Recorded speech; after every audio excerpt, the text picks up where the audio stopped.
Ladies and gentlemen, welcome to day 2 of the 6th Annual Life in Kyrgyzstan conference.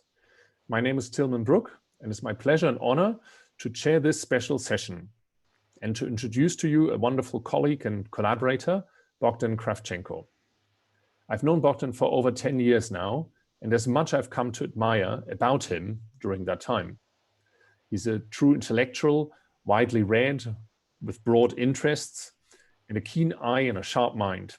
It's always a pleasure to come to Bishkek and to walk up to his office, knock on the door, and be greeted by him so warmly. And he gives excellent advice every time I seek it. I also admire Bohdan's outstanding and varied academic and professional career, which took him across 3 continents and gave him a wealth of experience as a researcher, top-level policy advisor, and higher education manager, all of which will inform his keynote speech today. Bohdan studied at the University of Toronto and the University of Glasgow, and then received a doctorate from the University of Oxford in the UK. Until 1991, Bohdan Krawchenko was professor in the Faculty of Interdisciplinary Studies and director of the Canadian Institute of Ukrainian Studies at the University of Alberta in Canada. In 1991, Bohdan moved to Ukraine to become director of policy studies at the Council of Advisors to the Parliament of Ukraine. Sort of a very early and exciting time to move to Ukraine. In 1992, he became founder and director of the Institute of Public Administration and Local Government at the Cabinet of Ministers. In 2004, he joined the University of Central Asia, where he has since served as the Dean of the Graduate School of Development and also for 7 years as the university's Director General. Bohdan was also a visiting associate professor at Harvard University and a visiting professor at the College of Europe in Poland. He has also served as a consultant to the World Bank and the OECD. While his biography is very different from mine, there are several things we both share in our background and in our research. Well, for a start, during the pandemic, we both grew a beard. We both attended the University of Glasgow, and we both obtained doctorates from the University of Oxford. We also study both tough research questions, with Bohdan having published papers and books on the famine in Ukraine in the early 1930s and on the German occupation of Ukraine in the early 1940s. More intriguingly, looking up your biography online, it turns out we were both born in December and we were both born in Germany. Yes. Of course, not everything you read online is true, or maybe it is, you say, but I'm curious to hear more about this part of your biography the next time I walk up the stairs, come to your office in Bishkek. Now, personal details aside, I really look forward to hear your keynote speech at the 6th Annual Life in Kyrgyzstan conference about the historical, political economy of higher education in Kyrgyzstan. Welcome, Bohdan. Welcome. Thank you very much for the kind introduction, and welcome colleagues to this guest lecture. I am very, very grateful for this opportunity to share ideas. This conference is held in extraordinary times. We are in the middle of a pandemic and in the middle of unprecedented political turmoil and economic strain. But there is a ray of hope in these times of distemper. The country has the largest mass of educated people in its history. Such human capital, when mobilized, results in better social, economic, and governance outcomes. LiK is one of these initiatives that keeps the embers warm. Alas, I am not going to be showing slides. This lecture is going to be delivered in the old-fashioned, boring way. I will talk, and I hope you can bear with me. So this talk covers four themes. The first is the social structures and social inequalities that emerged in the Tsarist and Soviet periods that impacted post-secondary education. And I'm going to spend a fair amount of time on this because I have found that this tends to be quite unfamiliar territory. Next will be changes in the social and economic order that reshaped higher education after independence. Thirdly, it's going to be the role that higher education plays, and especially the role it does not play in meeting development needs today, and finally, prospects for reform. During the talk, I'm going to bombard you with numbers, and I apologize in advance. So let's begin. Kyrgyzstan became an internal colony in the 19th century and remained one until the Soviet Union collapsed. An internal colony is characterized by highly centralized control by the core, in this case Russia, and a social structure marked by a deep cultural division of labor, where the dominant roles are reserved for members of the core and the population of the periphery is relegated to lower level positions. The colony's development is driven by the needs of the center, and although overall development occurs, cultural national stratification persists. And inevitably, the disadvantaged group is going to reactively assert itself. And in this context, higher education is a very important terrain of contestation. As the Kyrgyz, just as other titular nations of the Soviet Union, pressured for access to universities and post-secondary institutions because these were the most important avenues of social and economic mobility. This is the overall framework of the lecture. So let's begin with the historical legacy. In the wake of Imperial Russia's conquest of Central Asia, Kyrgyzstan became part of the Turkestan Governor Generalship with its capital in Tashkent. The Kyrgyz, as other titular nations, were given the status of aliens, inorodцы. When you think about it, it is quite staggering to be declared an alien in your homeland. In light of the 1897 imperial census, by the way, that census is a remarkable source of information, 90% of the 8 million people who lived in Turkestan were aliens. Russian colonial expansion was through the acquisition of contiguous territories, not overseas colonies. That's a very big difference between Russian imperialism and the Brits or the French or the Belgian, God forbid. And all these lands had to be absorbed into an imperial state. And that state had a pretty sharp chauvinist mentality. In the ideological construct of the imperial state, there was virtually no room for the rights of minorities. Neither was there any attempt for a suprastate identity, an all-imperial identity, such as the Soviet people that was pushed during the Soviet period. The 1911 circular of the Governor General of Turkestan is a good example of imperial thinking at that time. It stated, quote, "We do not live in Asia." And he's the Governor General of Turkestan. He says, "We do not live in Asia. This is a Russian region. We need to insert the spirit of great respect for everything Russian, and those who do not obey will suffer a terrible fate." For Russia to secure lands obtained through military conquest, it had to colonize them.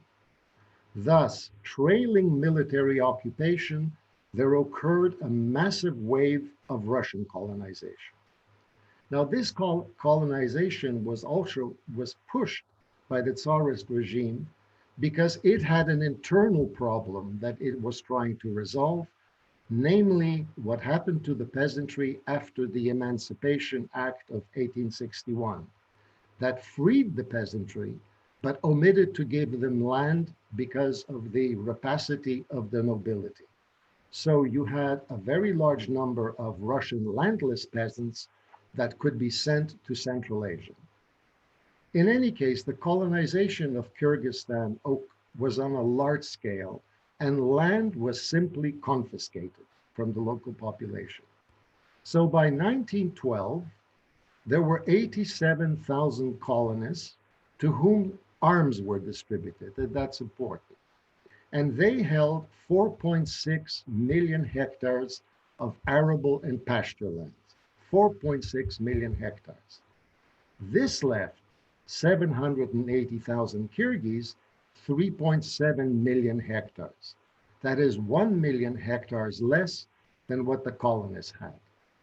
This land grab was brutal and rapacious. The Kyrgyz were driven out of the Chui Valley and other fertile areas. They were chased into the hilltops and scrublands, and a large number of them became impoverished day laborers. This was the backdrop of the social tensions that the tragedy of the October 16 uprising occurred. That uprising occurred because the Tsarist regime was facing mounting losses during the First World War. And in July 1916, at the height of the agricultural season, it ordered the conscription of Central Asian natives to serve as auxiliaries. Until now, they were not conscripted because they were alien. So embittered by land seizures, the latest step in imperial authorities sparked large-scale revolt, and the uprisings were suppressed with considerable brutality. It is estimated that 100,000 Kyrgyz died during the suppression of the uprising. Some 100 to 120,000 made the arduous journey through mountain passes to seek refuge in China. And in some of these passes, you can still see the skeletons from that period. And then many died along the way. It is estimated that in 1916, the Kyrgyz lost around 1/3 of their population. This is an enormous number. The 1916 tragedy was a taboo topic during the Soviet period. It was only publicly discussed after independence. Now let me briefly turn to education.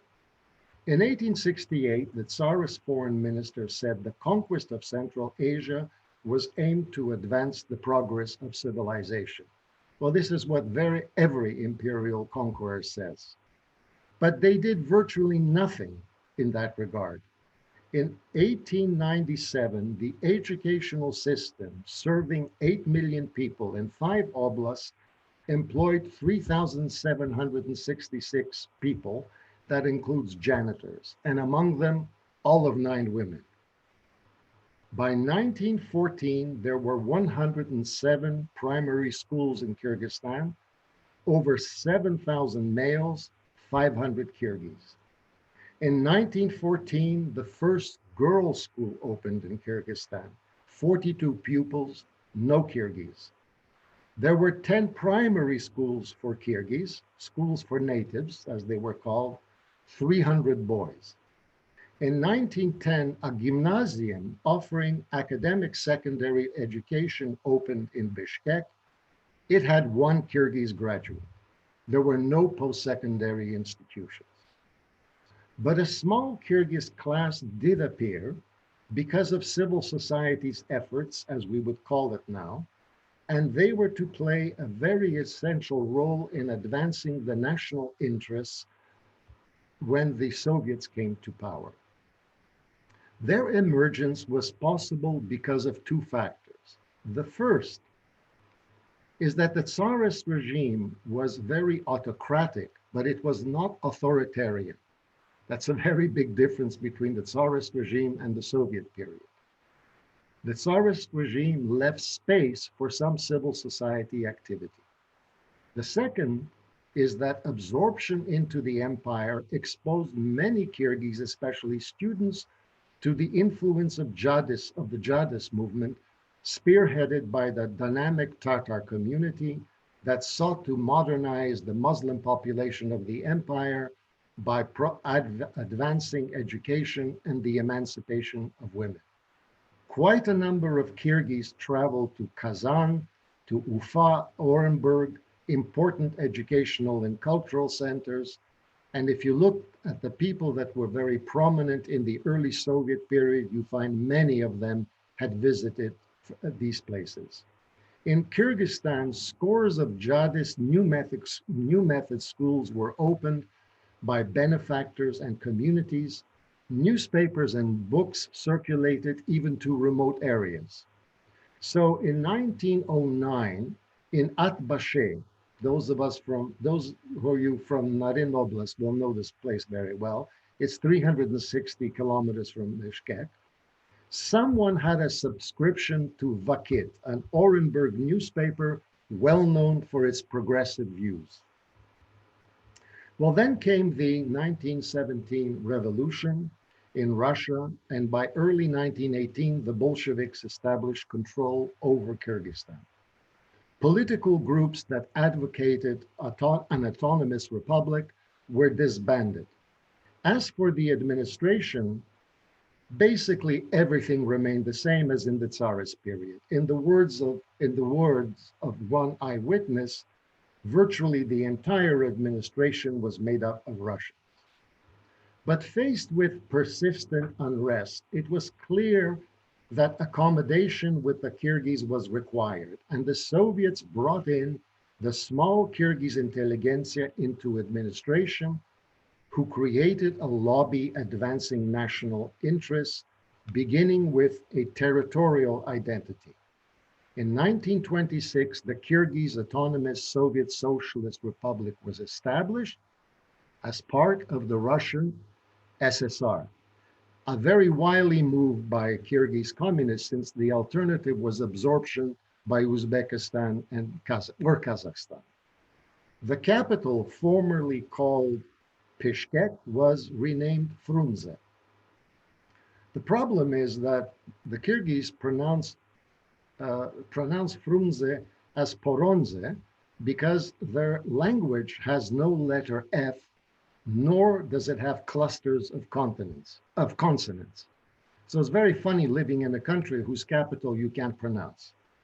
The Kyrgyz ASSR created symbols of cultural and political identity that fostered nation building, and in 1936, Kyrgyzstan became a union republic. The Soviets, who came to power with a promise of rapid modernization, inherited a formidable legacy of underdevelopment and a society marked by deep cultural national divisions of labor. When you look at Kyrgyzstan's development, there are two very distinctive periods. One is before the Second World War, and the other is after the Second World War. So let's look at the first period before the Second World War that saw collectivization and industrialization. Collectivization was not as brutal and devastating of rural societies in Kyrgyzstan as it was in Kazakhstan or Ukraine. The Kyrgyz were saved by geography, the mountainous lands that can only be profitably utilized in the pastoral way.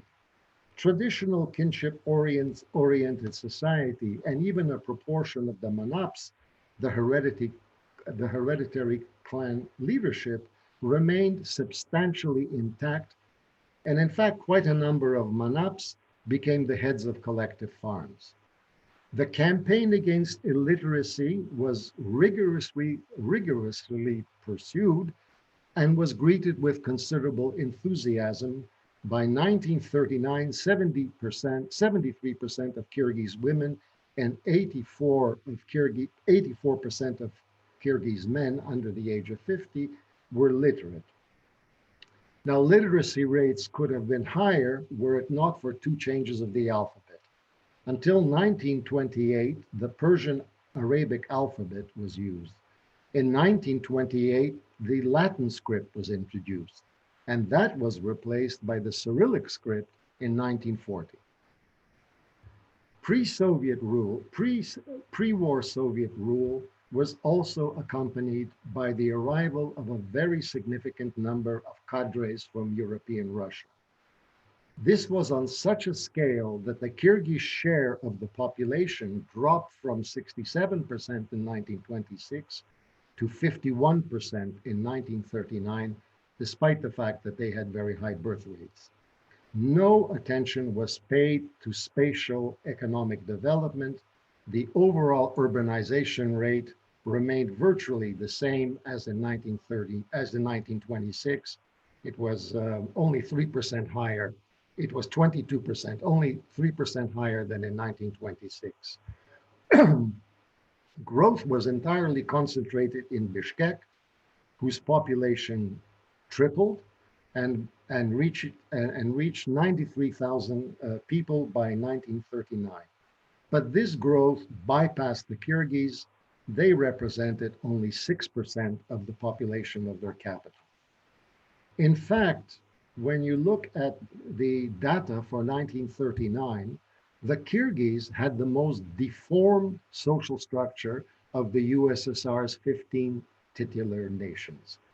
84% of Kyrgyz were collective farmers, 7% workers, and 4% employees. At the same time, Stalin's purges had a devastating effect, killing or incarcerating some 30,000 people. This is an enormous proportion of the educated classes. This eliminated the first generation of the organizing core of Kyrgyz society, especially its political, intellectual, and cultural elites. Now we come to the second wave of modernization of Kyrgyzstan, and that was entirely due as a result of the Second World War. Drawing on the lessons of the Second World War, when Germans overran or destroyed industry that was concentrated in the European part of the USSR, the Soviet leadership implemented an industrial locations policy that, for strategic reasons, dispersed capacity deeper into the hinterland, basically so that any kind of aircraft based in Europe could not reach it. These enterprises were placed under central all-union jurisdiction. Their outputs served value chain of the broader USSR. So consequently, between 1940 and 1980 in Kyrgyzstan, the volume of industrial production increased by an impressive 38 times. But the value of agricultural output that served markets closer to home grew only 4 times. Development was concentrated in urban areas, namely Bishkek and its surroundings, where 80 gigantic enterprises were built employing thousands, in some cases 10,000, 12,000 people. The population, the urban population increased 4 times, and of course the country's infrastructure improved significantly. But this wave of modernization did not result in any changes in the national cultural stratification that existed. Now, if you look at classical migration theory, one would expect rural-urban migration to occur at an accelerated rate given these development opportunities. This did not happen. Soviet and very many Western scholars attribute this to cultural factors.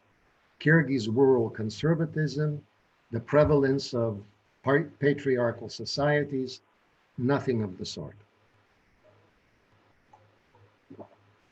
Geographical mobility was hampered by administrative measures. Begin with the fact that until 1974, collective farmers were not given an internal passport and were prohibited from leaving their villages. This was an all-Soviet norm that kept collective farmers as chattels. And in 1959, 70% of Kyrgyz were collective farmers and therefore had no right without permission to leave. After 1974, you had the Propiska system introduced in the USSR, and that involved getting Ministry of the Interior permission to live in large cities. This was a formidable hurdle for Kyrgyz efforts to migrate to the capital. Whereas in other countries, a common way for young people from rural areas to settle in the cities is to remain there after graduation and find employment. This was not the case in the Soviet Union because graduates were allocated their first jobs through a system of distribution called распределение. And in this распределение, the Kyrgyz were almost always sent to rural areas.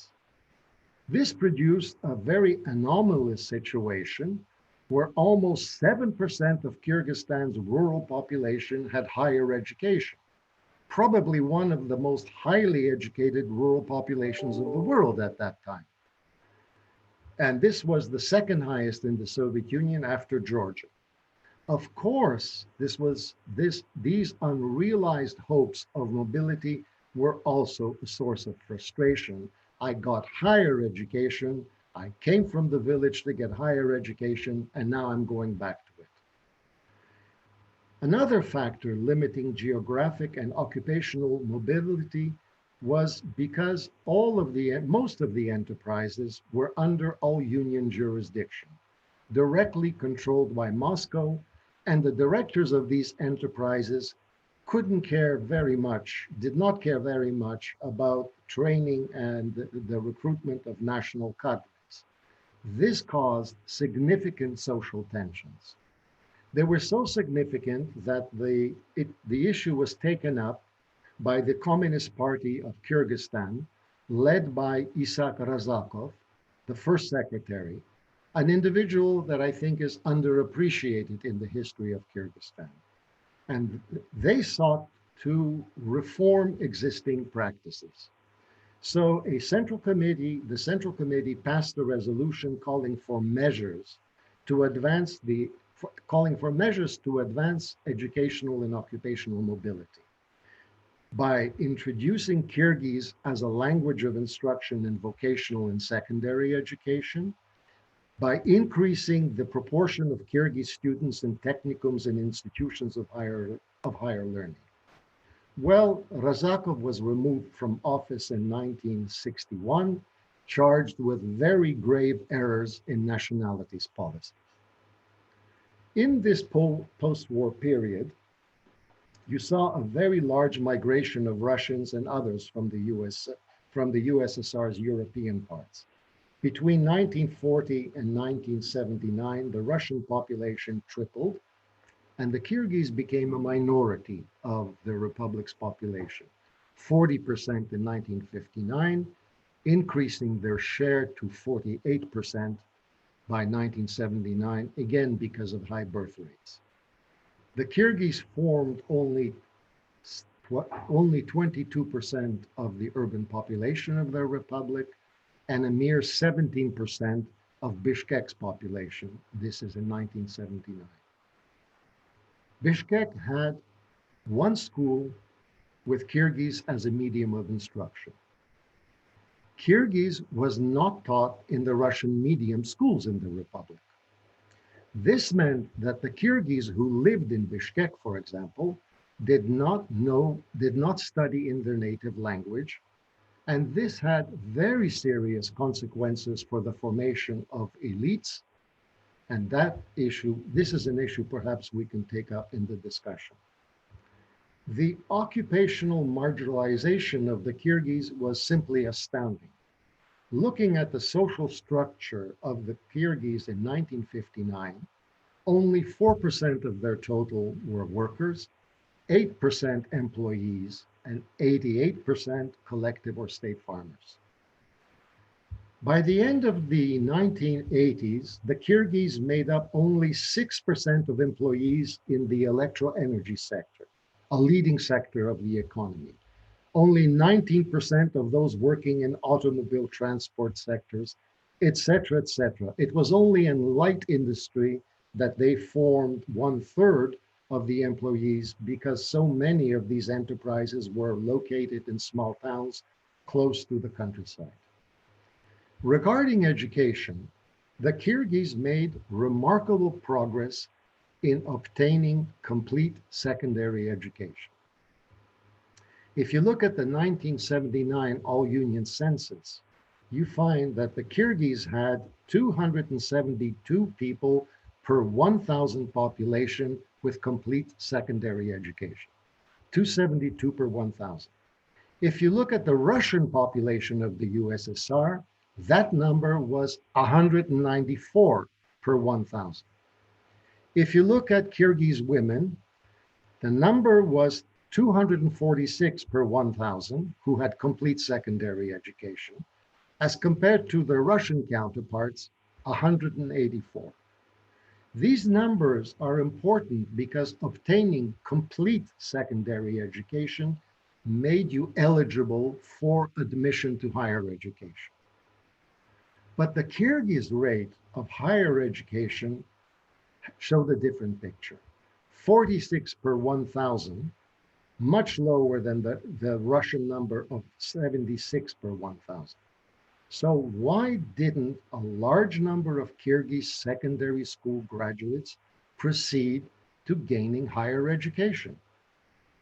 There are several reasons for this. The first is that admission to higher educational institutions in the Soviet Union was a very, very competitive process. Holding a good second high school diploma was not enough. You had to pass a university entrance exam, and this was one of the most stressful moments in the lives of young people and especially of their parents. Getting into a Soviet university was far more competitive than in the West. And of course, the children of the urban classes with their connections had considerable advantages over someone coming from the countryside. Educational mobility was further constrained because instruction in post-secondary institutions, with very few exceptions, was in Russian, placing the graduates of Kyrgyz language schools at a disadvantage in admission. In 1979, only 33% of Kyrgyz had Russian language fluency, whereas the language of almost all of higher education was in Russian. In 1966, the Kyrgyz formed 39% of students in higher education. And that's entirely due to the fact that they had a large number of people concentrated in pedagogical and agricultural institutes whose graduates would be sent back to the village. If you look at the Polytechnical Institute, on the other hand, their numbers were absolutely negligible. And in terms of technicums, the Kyrgyz accounted for 28% of student enrollment. So it is not surprising that tensions in society arose from rising expectations that accompany high completion rates of secondary education, whose graduates failed to gain university admission. These strains would burst to the fore when Kyrgyzstan gained independence in 1991. An economic instrumentalist paradigm drove higher education in the Soviet period. The development of a comprehensive university system was never a priority in the USSR, and Kyrgyzstan, like 9 other republics, only had one university. Higher education was dominated by 8 institutes, providing a rather narrower specialization: engineering, medicine, agriculture, and pedagogy. To be noted is that universities and institutes were not centers of research.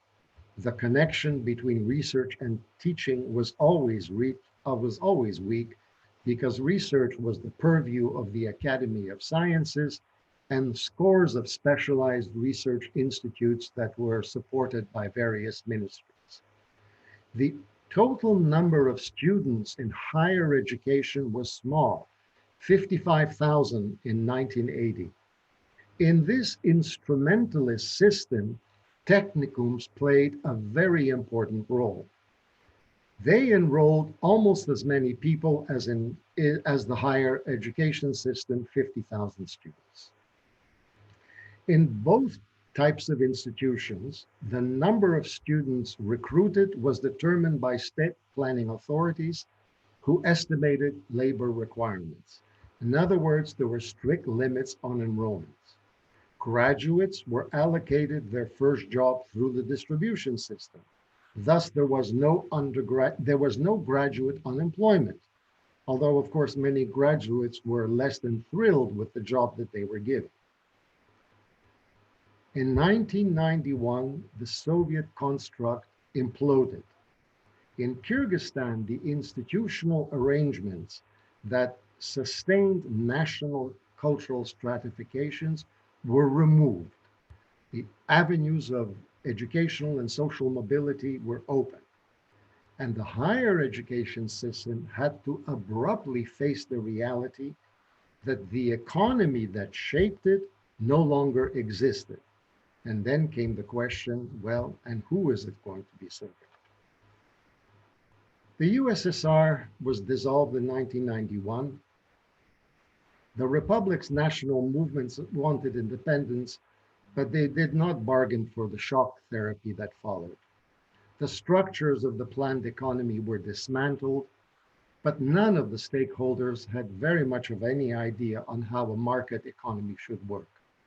The newly independent Kyrgyz government had minimal capacities to deal with complex issues and outsourced much policy thinking to new players on the scene: international financial institutions, international donors, and a large number of advisors and consultants. Education was not given a priority since the country had relatively high secondary and tertiary enrollment rates. And it was thought that this stock of human capital could support growth. There were enough people there. All you needed were market reforms to be implemented and everything would go well. Well, the reforms dismantled collective farms and distributed land, creating thousands of small, uneconomical peasant households. Small, medium enterprises were privatized, along with most large enterprises, a process accompanied by a great deal of corruption, very little industrial restructuring, and widespread factory closures. Manufacturing and agriculture, once the largest component of GDP, by 2018 represented only 15 and 11% of GDP respectively. Services now accounted for 50% and mining 12%.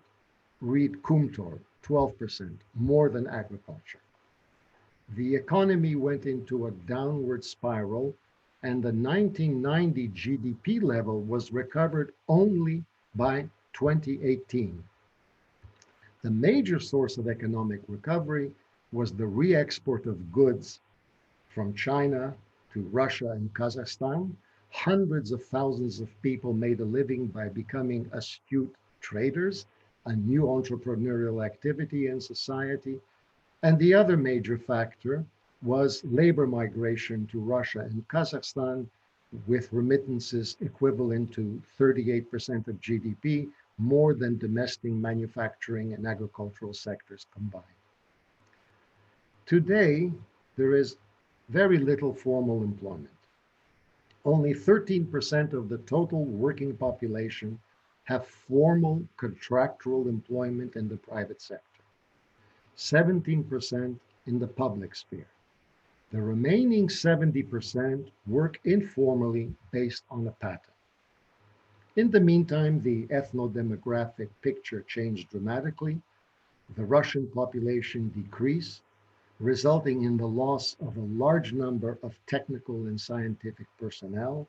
The Kyrgyz now represented 73% of the population, 62% of the urban population, 66% of Bishkek's population. Kyrgyz students who in 1991 were only 41% of the population of the student body, by 2017, they were 80% of the total number of students. Women formed 53% of enrollment.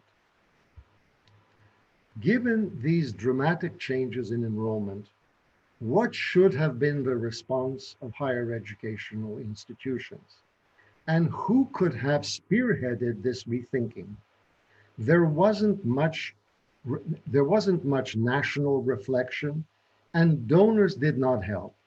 For the longest time, donors concentrated their assistance on achieving millennium, goals. That is increasing primary school enrollment, something that the Kyrgyz had accomplished decades before. Higher education was ignored when it should have been paid attention to. Meanwhile, higher education developed in a parallel universe. It played, of course, an important role in meeting youth's social aspirations and keeping them busy during vulnerable years. But the connections between higher education and the labor market were weak, and higher education played no role, very little role, in knowledge production and societal engagement. Post-independence, higher education policy reform was still a low priority. The government's major decision was to simply liberalize procedures for establishing universities. Institutes were converted into universities, and many technicums achieved university status. The government allowed private institutions to be established by domestic entrepreneurs and foreign universities as well. Whereas in the Soviet period, students paid no tuition fees and actually received a stipend, now the government allowed the almost limitless recruitment of fee-paying students. Quality, relevance, and innovation was not high on the agenda.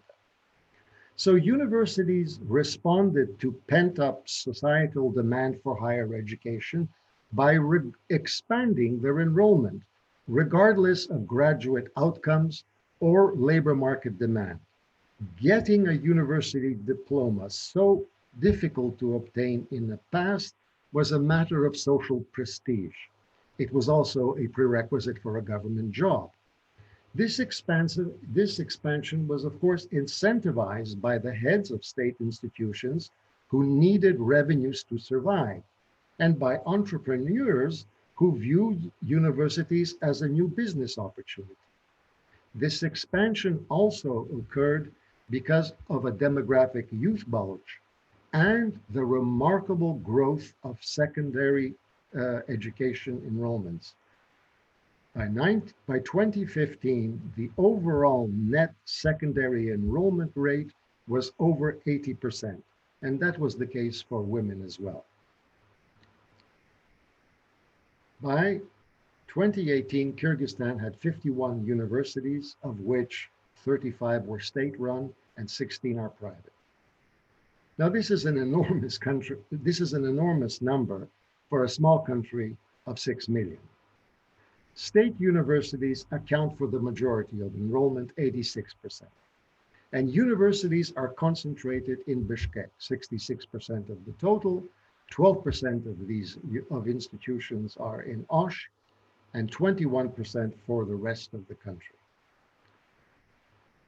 While enrollments increased from 58,000 in 1991 to 250,000 by 2007, that's a huge increase.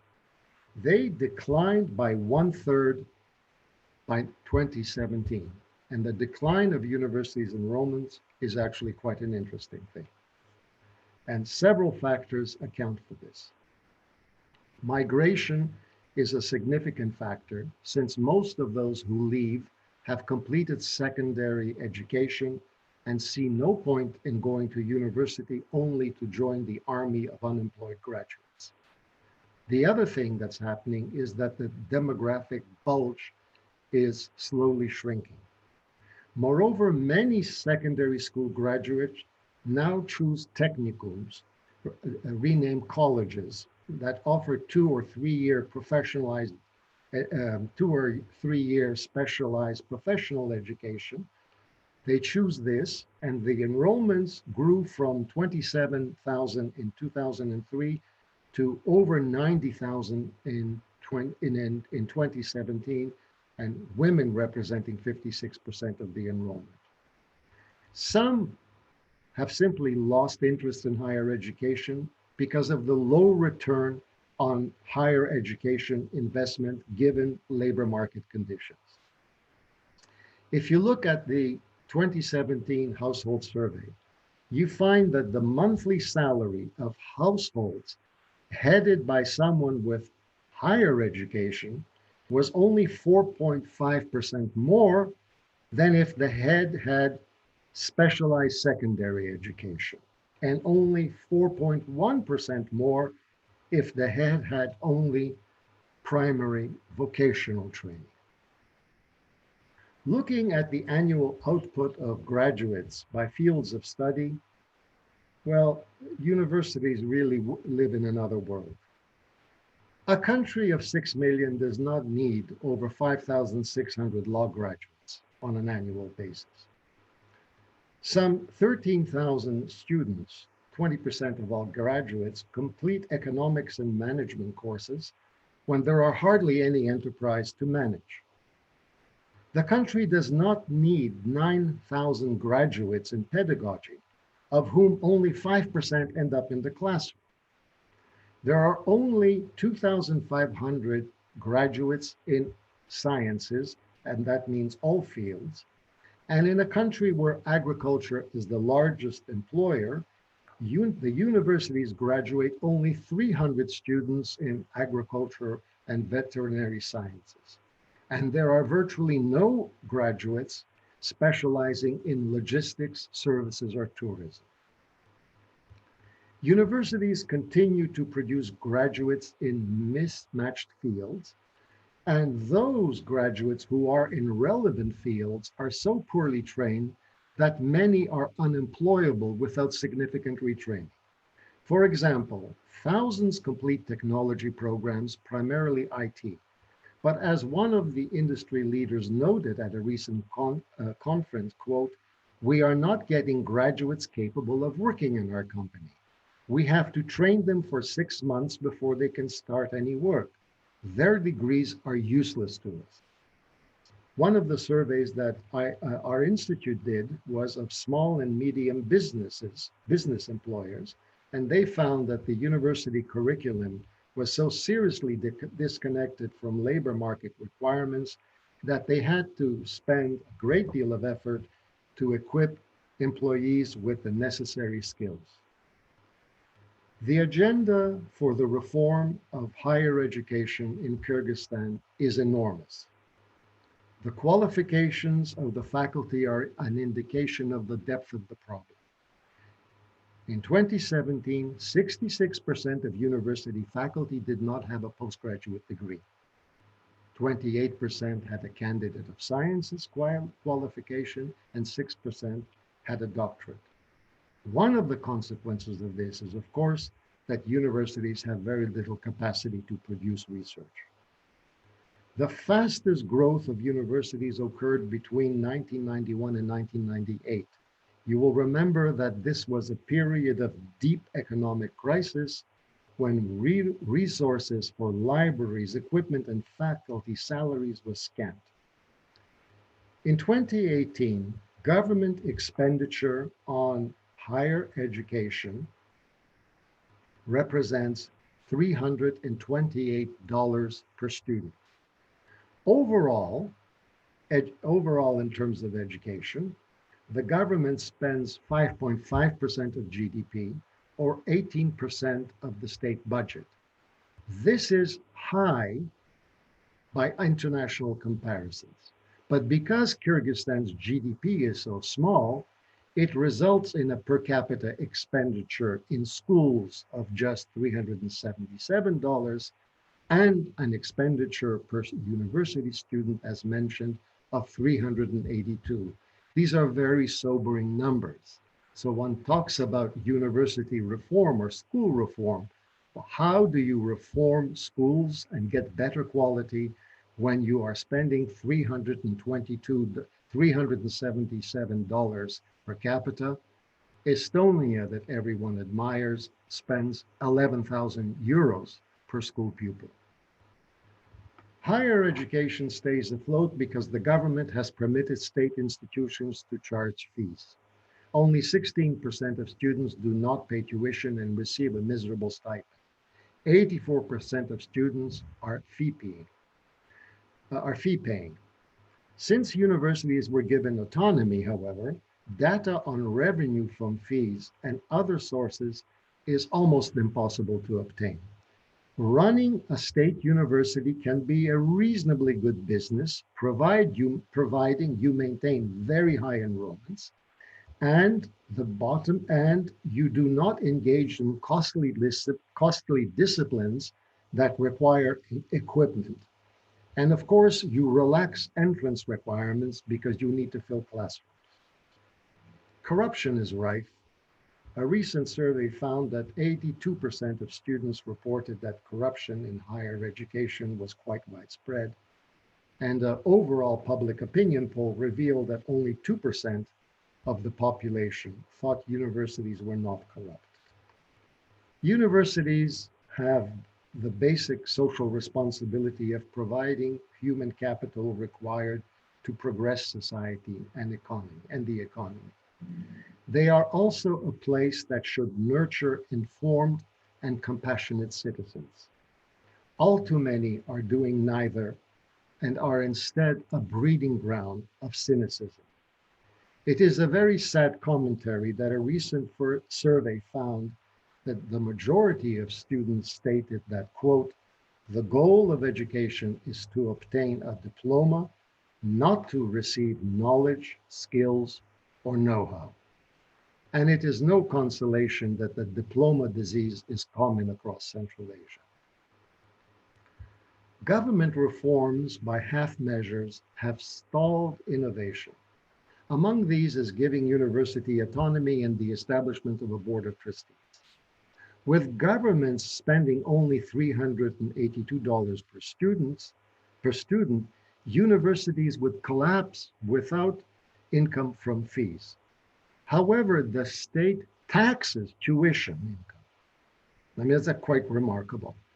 At the same time, it has done nothing to foster an enabling environment for philanthropic giving, and universities remain in difficult financial situations. The Ministry of Education has minimized its role in dictating the curriculum, but it simply moved this responsibility to selected universities, and innovation in curriculum continues to be stifled. Of course, there are positive examples to be cited, positive examples of innovation. I think the launch of the German Kyrgyz Institute of Applied Informatics with strong links to business is one of them. Another is the University of Central Asia's School of Professional and Continuing Education that offers low-cost, quality, short-cycle programs focused on skills. And it has engaged over 30,000 learners, 61%, and 61% women, and it operates in Narin, one of the poorest regions in the country. An external evaluation found that 75% of students reported to have found new or better jobs because of studying at SPCE. 12% started or expanded a business. Skills, not diplomas, are what the country needs. This kind of short cycle education is the fastest growing sector of higher education in Europe. In Kyrgyzstan, there are almost no universities with departments of continuing education. And they are needed. Nearly 30% of youth in Kyrgyzstan are in what's called the NEET group, not in education, employment, or training. And we know the social consequences of having a vast number of marginalized young people. In this regard, it should be also stressed that since independence, there has been no meaningful regional economic development program. And the results are shocking. The world passed the urbanization tipping point quite a number of years ago. Globally today, 55% of the population live in towns. Kyrgyzstan's rate of urbanization is 36%, the same as it was 50 years ago, actually 1% lower than it was 50 years ago in 1970, 37%. Over 50 years, the rate of urbanization has not changed. And in some oblasts, you have seen deurbanization process as compared to even the 1959 statistics. And this is entirely bound up with the collapse of economic activity of secondary towns that could be such an important provider of jobs for rural youth and a stimulus for them to acquire skills. We're almost at the end. What needs to be reformed in higher education? Well, that's quite well known. Curriculum reform, establish centers of excellence, real university autonomy. But such reforms are complex and politically difficult to accomplish. Such reforms were undertaken in other countries only because you had leading sectors of society, those who hold political and economic power, supporting it. Such effort must obviously be underpinned by research to ensure decision-making is based on evidence. And there is so much at stake. University reform is all about building the intelligence of society that gives society the capacity to understand complex issues. Nothing is more important than that. But there are preconditions for such complex undertakings to succeed. Regional clan politics and rent-seeking groups are the bane of the Kyrgyz polity. The Kyrgyz have to emerge as a political nation where leading sectors of society have a national vision and a political culture with broad consensus on values and priorities on what can and cannot be done. A political nation cannot exist without a capital that concentrates the nation's talents and ambitions, where various groups arrive over the years and mesh, and thinking on a national scale occurs, and a national vision emerges. This is beginning to happen on a noticeable scale, and this is a hopeful sign. Let me conclude with acknowledgements. My talk is based on a chapter of a book that is going to be published by Brill shortly. This was written because my daughter, Bohdan Krawchenko, drove me to do so. And my colleague at IPPA, Zelina Enikeyeva, helped with data and produced some very cool graphs that I omitted in this presentation. These are the co-authors of the chapter. Thank you very much for your attention. Thank you very much, Bohdan. That was a fascinating and really insightful discussion and presentation and review. And I really appreciate that you made the effort to take the long-term perspective. And I think it really gives a new context to the discussion of the current challenges. And so I think that's really helpful. Sort of reflecting backwards from what you have said, I think that maybe the higher education sector in Kyrgyzstan now, it both reflects sort of as a symptom some of the long-term structural forces that have been acting on it. But of course, maybe there's also a risk, I hope I'm not being too pessimistic, but that it becomes a cause of the further division. Yeah, so that if you have now, for example, graduates who come onto the labor market without the requisite skills that you have been asking for, there might be discontent brewing. And so this sort of rent-seeking, clientelistic policies that you ask Kyrgyzstan to overcome may actually be cemented by the higher education system rather than prevented. Yeah, if that's perhaps a pessimistic view, but one that might come from it. Another thought I had was that looking again over the long term, there is a sort of a deeper irony that while during Soviet times, there were quite elaborate administrative restrictions on who could study and what they could study and what jobs they could do once they had studies. Now, under basically sort of a free market capitalist system, we have the markets leading to a misallocation of resources, and we have the markets leading to a imbalance in the system. Yeah, where again we find people are maybe studying the wrong subject, so to speak. Yeah? Even though in a liberal order, supposedly, everybody can do whatever they like and is best for them, but it's sort of neither extreme is good enough, right? We do need some sort of not just invisible hands, but perhaps some form of well-guided and democratically legitimized sorting principles to help help arrive at the right choices, yeah, to avoid the oversupply in different subjects, the undersupply in other subjects, the integration that you asked for with rural and regional development, and so on. And maybe just a third observation I had is that based on my own work on this topic with Damir Sinaliyev in our paper and looking at intergenerational mobility, I think in principle there is a very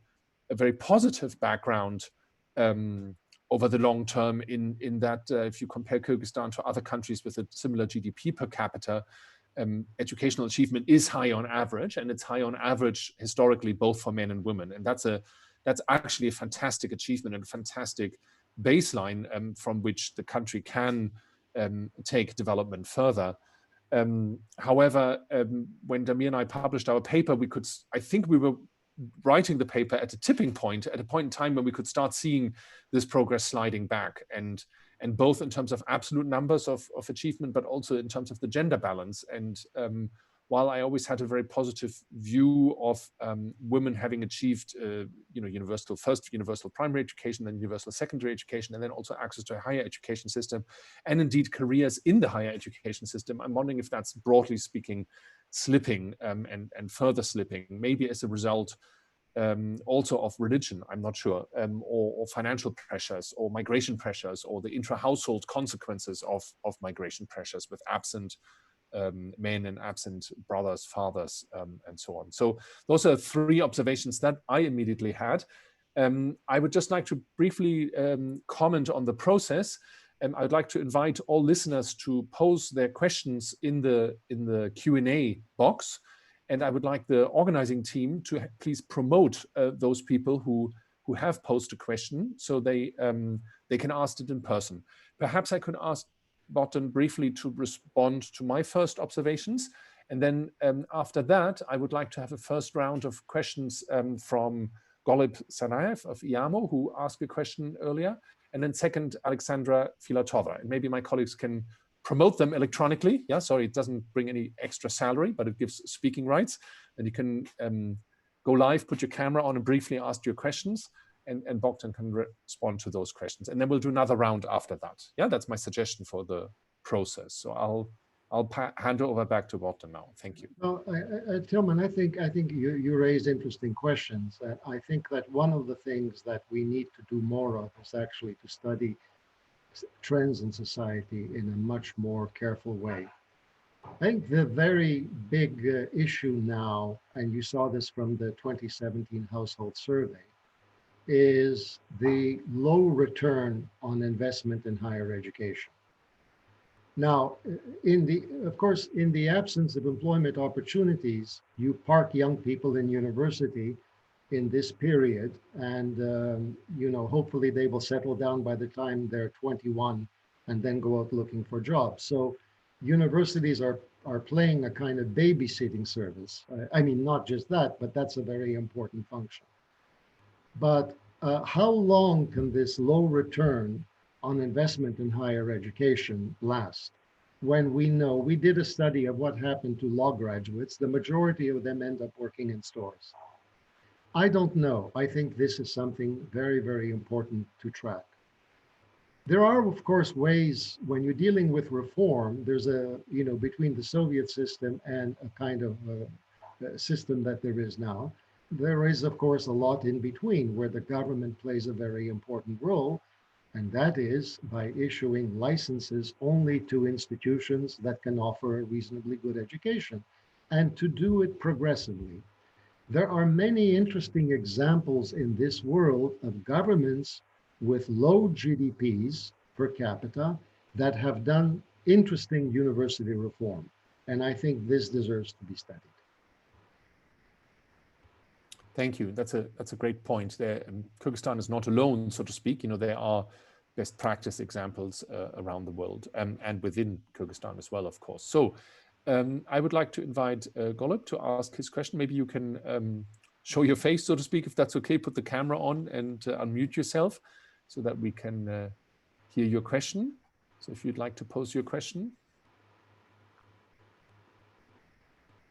We can't hear you just now. You're not yet unmuted.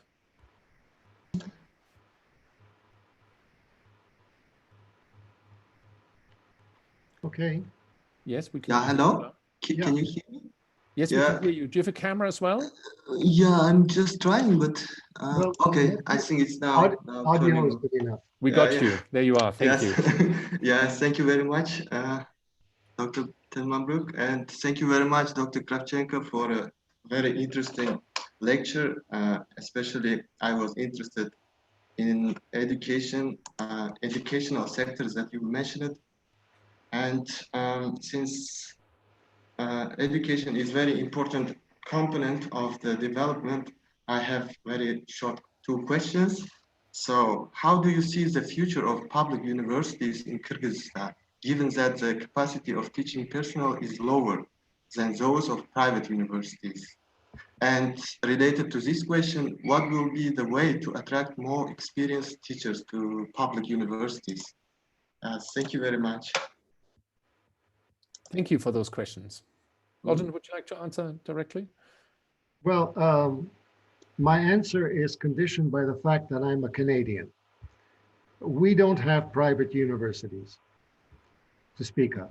All of our universities are state universities, and they're very, very good. I am a great advocate of public institutions. I think they have a future. I think Kyrgyzstan has too many public institutions. I think there's an awful lot of work that needs to be done in restructuring them. An awful lot of work needs to be done on helping them with financial sustainability. Begin by not taxing tuition, which is one of the more moronic measures conceivable. Begin by allowing giving to occur, private giving to public institutions. It doesn't take an awful lot of effort to improve the quality. And of course, the most important thing is to do a Marshall Plan to upgrade the qualifications of teaching faculty. When 2/3 of teaching faculty do not have postgraduate degrees, you're not going to get very far. So step by step, create centers of excellence. If you have a university in Batken that has a really great sociology department, reinforce it, give it funding. I don't think it's a hopeless thing, but it's complex. It involves many steps. It involves political consensus and a very good plan. And above all, don't reform everything at once. Try experiments to see how things work. But you know, no effort has been done since independence in this regard. Nothing. And of course, the problems just keep increasing. So there is a very important role for private universities. Since I work for one, I obviously think so. But private universities are not the panacea. They're not the answer. The American University in Bishkek enrolls how many students? 1,500, 2,000 students? I don't know. Well, compare that with the National University that has 20 or 30,000. So do not give up ever on public universities. There are ways of fixing them up. But the country doesn't need 35 public universities. That has to be understood. It needs much more post-secondary education along the lines of community colleges, which, by the way, in other countries absorb a huge number of secondary school graduates, and they are very oriented towards local market conditions and are very important in innovation in small town and rural areas.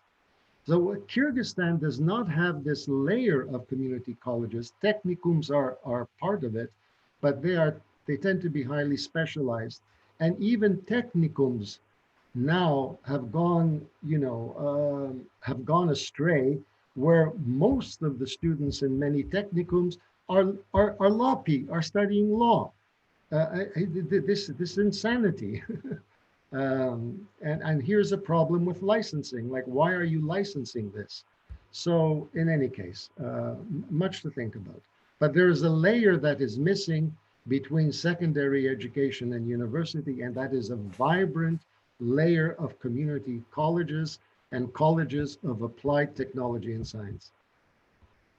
Thank you, Bohdan. That's a very passionate and clear answer. If I could invite Alexandra Filatova to ask her next question, could you just briefly introduce yourself, please? My name is Alexandra. I'm a social researcher from Kyrgyzstan. So my question related to the Academy of Science, you briefly mentioned it in your speech. So, and the system still working that academy is apart, universities apart. Do you have any opinion of you how it can work together in Kyrgyzstan? Thank you.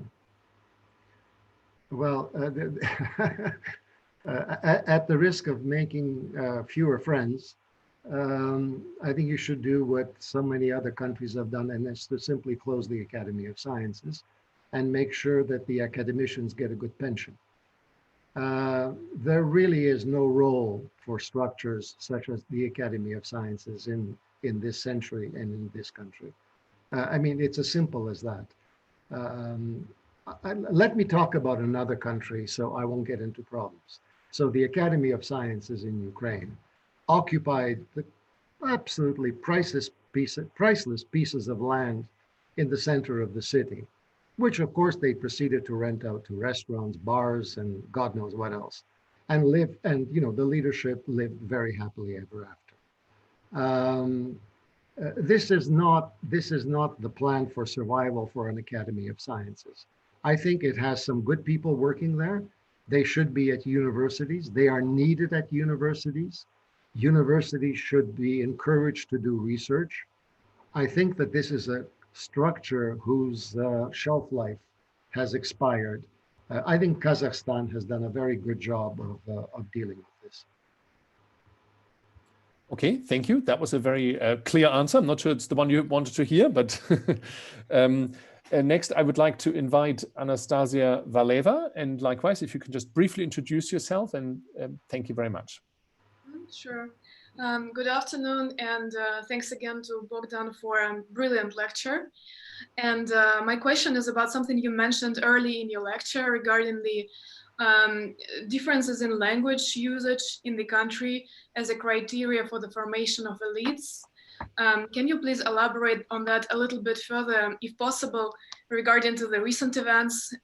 How does this reflect on the political nature in the political forces right now, and what can be done? Because I hear a lot of talk among, let's say, the intelligence circles of Facebook that like we should learn more Kyrgyz to speak to each other, because evidently it has emerged that these are two different societies. What's your take on that? Thank you very much. Thank you. And just to say, you're with the American University of Central Asia, right? Sorry, I forgot, completely forgot to. Yeah, I'm American University of Central Asia and also School of Data Public Foundation. Okay, thanks. I like the School of Data. It's you're doing great work. Look, it is an anomalous situation that you had in Kyrgyzstan, where the Kyrgyz who lived in Bishkek, the kind of expertное сообщество, many intellectuals, did not know their language.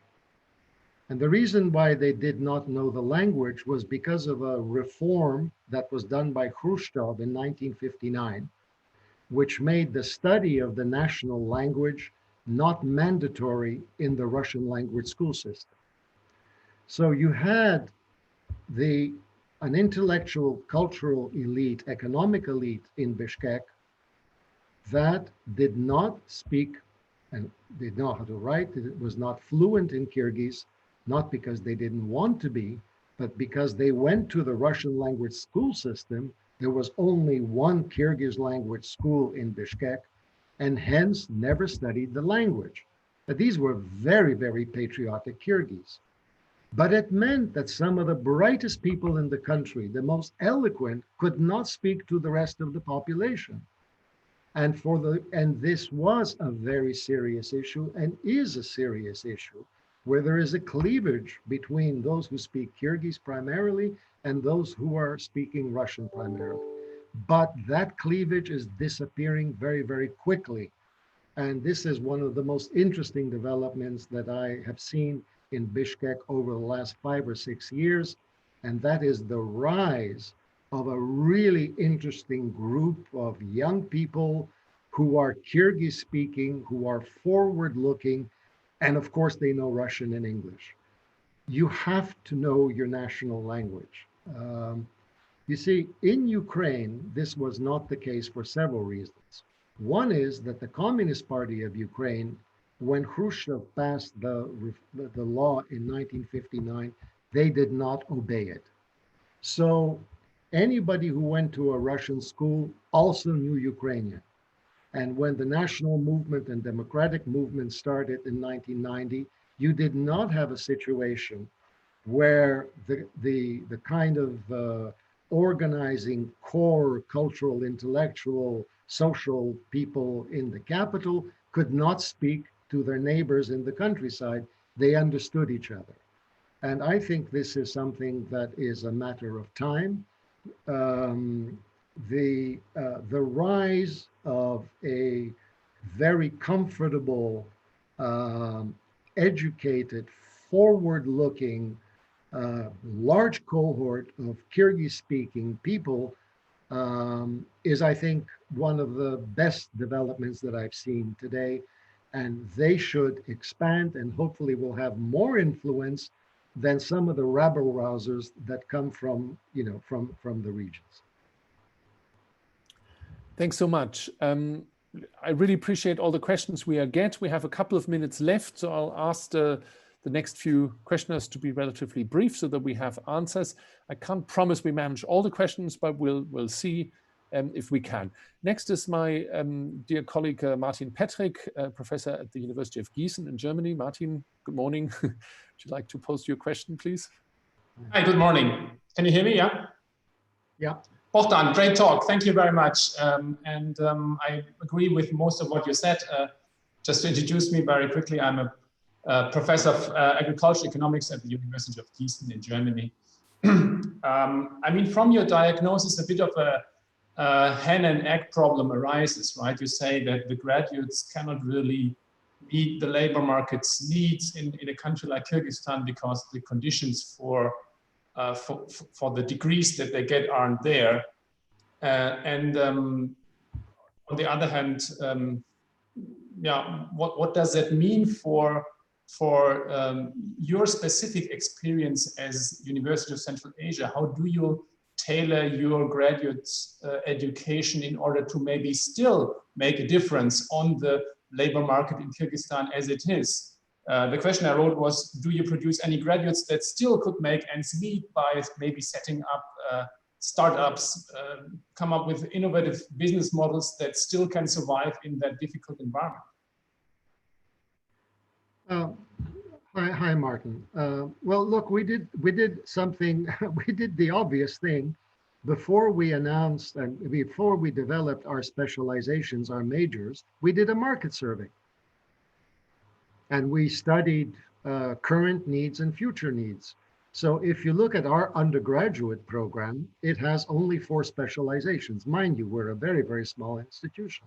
It has media and communication in Narin and computer sciences. And when you combine the two, media and communication is about the content of a digital economy.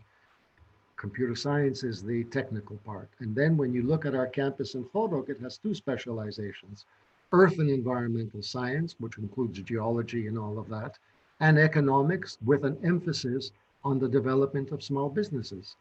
Do market studies, and of course the quality of the education is very, very good. Look, there are many, many areas where universities could offer new innovative programs that answer today's needs. Let me mention one very simple thing. The most important thing that needs to be done in Kyrgyzstan is to grow small business. Now, small business has to be grown not in a serial way where you open one cafe and open 3 others and this kind of stuff, but where value is added. And that means you need technological knowledge that adds value. Now, you can do a program that teaches entrepreneurship and various aspects of technology, and these graduates would be snapped up. I think this new Institute of Applied Informatics has it right. They are not pretending to do any kind of fancy advanced work. They are an applied institution that is going to train people who, the employers are waiting for their graduates. So if you don't study markets, if you don't study economic opportunities, then of course you're going to get it wrong. But there are plenty of very interesting opportunities because on the one hand, you have this overproduction of graduates who can't do very much. On the other hand, there is a shortage of skilled labor. It's very odd. Okay, thank you very much. I think next is a colleague of yours, if I'm informed right, Hamid Yousafzai. Sorry about that. Are you there? I'm Hamid Yousafzai, yeah. Sorry, yeah. apologies for that. Yeah. If you'd No like problem. to ask your question, please. I mean, it's you should remember Malala Yousafzai and you will remember Hamid Yousafzai, yeah. Yeah, thank you very much, Bohdan. Really insightful lecture by you. But looking at all this history that you depicted, I mean, when I think about it, I see the dilemma of Kyrgyz and nation and country and Kyrgyz people. And I see it as a transition from the logic of the Soviet Union to the transition of globalization and new colonialism.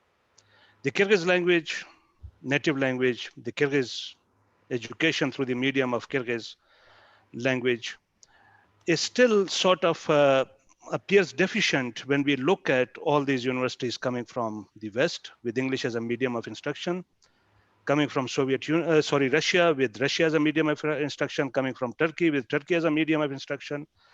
So in this whole dilemma created by this globalization and accompanied new colonialism, what prospects you see for Kyrgyz national universities and national higher education and the graduates? They will always remain deficient. They will always remain underemployed. They will always remain sort of undervalued. Yeah. No, if you do nothing, that will be the case. But of course, you can do a lot. Listen, fluency in your native language for me is a kind of a sine qua non. When you go to Netherlands where everyone speaks English, or go to Denmark where everybody speaks Danish, everybody knows English. That's kind of like, and they also know German and a couple of other languages. So let's not get fixated on the language business. It just has to be taught well. But I am very uncompromising in the fact that your national language, as a nation, you have to cultivate your national language, you have to grow it. And, Holland has tons of newspapers in the national language and this sort of thing. I don't think that that's necessarily an obstacle. Very much depends on what is done. And be very careful now about globalization because a lot of people are rethinking what all of this means and the kinds of inequalities we have seen and this sort of thing. It's a big topic, but on the question of the acquisition of languages, believe me, I don't think that this is a big deal. Everybody in this country should be trilingual, Kyrgyz, Russian, and English.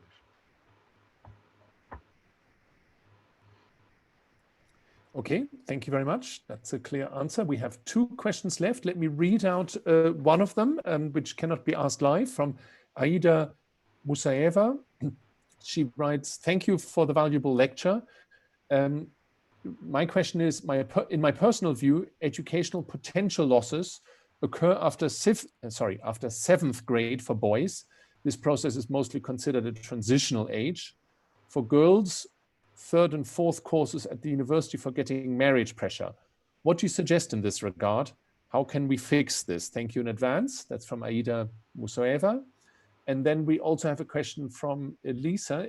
And I think you are here with us, right, Elisa? Yes, if you could yes, I'm here. And maybe start your camera, briefly introduce yourself and ask your question briefly.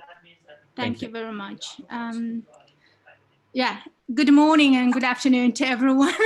Oh, and congratulations. Yeah, thank you. This is giving me actually this pandemic year excellent opportunities to be part of the academic circles still. So due to maternal leave. Yes, I'm Eliza Mandiva from University of Bamberg. I'm a PhD right now in maternal leave. So last year I did research on institutions, education institutions of Kyrgyzstan, within the research project, Transition from Education to Work in Caucasus and Central Asia. So Dr. Krawchenko, thank you very much for, giving brief history of the education system in Kyrgyzstan within half hour. So I needed about 6 months, to be honest, and it was not that brief as you have done right now. So, and within this research, what I found out that since 2000, we are having many so-called colleges in Kyrgyzstan. They're developing like in the 90s, the universities, or even more. If we had now 51 universities in 2000s or 53, so now we have 145, and as you say, of the special secondary education institutions. And as you said, they are also in the regions and they are more narrow specialized.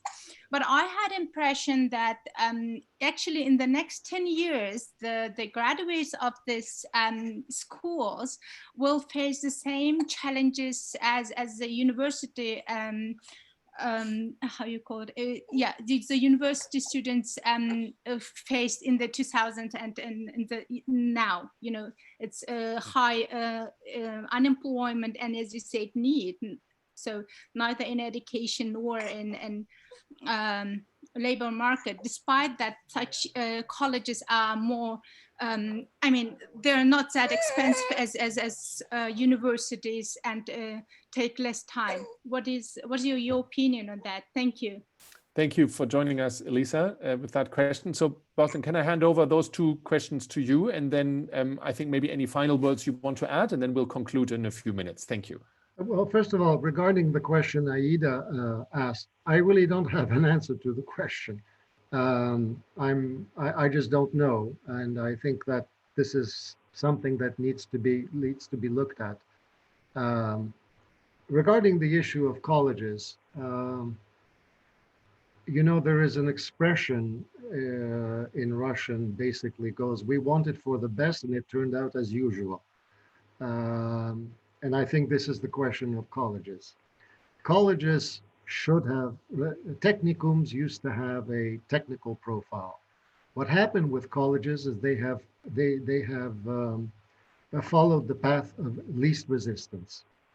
I am simply amazed and quite appalled at the number of colleges that offer various forms of legal education, which is unnecessary. How few of them actually offer anything meaningful in terms of the labor market. And I think you're absolutely right that many of them are going to go down the pathway of universities producing graduates that can't find employment. Not all colleges, by the way. There are some colleges that are really good. There are some really good technical vocational schools. And I think that this is an area that needs to be developed and looked at and assisted in a very, very serious way. This kind of college education that gives you a bit of a general education, but then zeroes in on very relevant market skills required in the labor market. These colleges can be very flexible. Their instructors tend to be practitioners, people who work in the field. This could be a very, very dynamic place.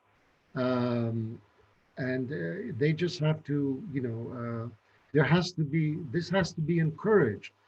I mean, the sad thing about all of this is that there is no national debate about higher education. There's no national debate about what we're doing on the colleges. And those are my parting words, I guess.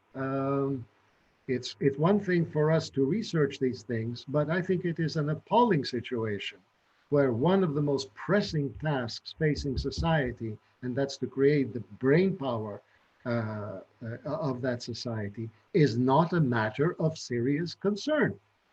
hardly any political party even mentioned this thing. In any government program, virtually no attention is paid. So, you know, this is the last thing that I wanted to say. I hope that changes. Thank you, Bohdan. A very insightful presentation and a wonderful debate, I think, bringing out how challenging the situation is, but also how important. And so I think in that sense, your call for more debate and public debate of what is the topic very close to many people's hearts, given the number of enrollment and how important education is in all of our lives, both for ourselves and as an externality for others, I think is very insightful. Thank you for sharing that. Thank you for being here with us. Thank you also to the whole team who made this possible. There were lots of people working in the background in technology and interpretation and preparation. So I thank them all for making that possible. We now take a short break and then resume at the Life in Kyrgyzstan annual conference with the next session shortly. I hope you all have your access code so you can jump into those sessions. Meanwhile, enjoy having a cup of tea or coffee and hope to see you at one of the sessions. Thank you, everyone. Thank you all. Much appreciated. Bye-bye. Bye-bye.